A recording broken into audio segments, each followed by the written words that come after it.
Budget 2020 is less than a fortnight away, and the clamor for government intervention to boost growth could not have got any louder. It's easier said than done, though, with the government already struggling to meet its targets.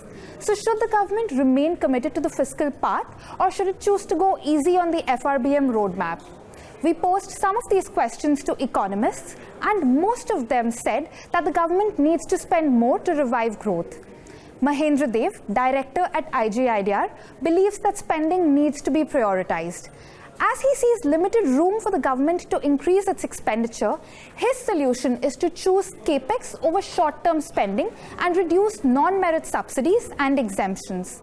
This, he argues, will help increase productive spending.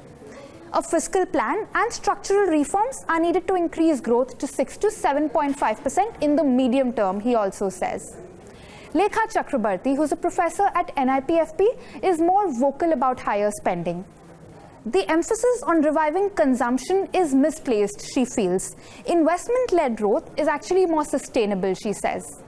Sudipto Mandal, distinguished fellow at NCAER, says that the government can create some room for itself by cutting down on the exemptions and concessions that it provides under various schemes and thereby increase expenditure.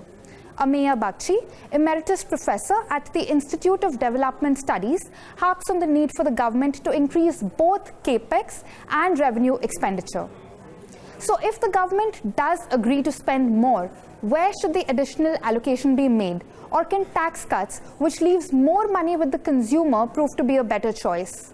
N.R. Bhanumurthy of NIPFP believes that it has to be a combination of both. Tax cuts can easily be reversed, he says, but the government would do well in carefully choosing areas of higher spending. The MG-NRE-GA, for example, will address rural distress even if it comes at the cost of fiscal prudence.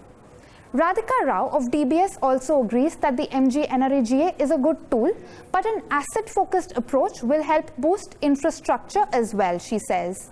Tax cuts, on the other hand, will be more short-lived, she argues. The 14th Finance Commission member, Govinda Rao, on the other hand, believes that income tax rationalization is the way forward, especially since the government has already lowered corporate taxes. So should the government choose to spend more, the thrust should be on infrastructure, he says. So what will the government do? We'll find out on the 1st of February.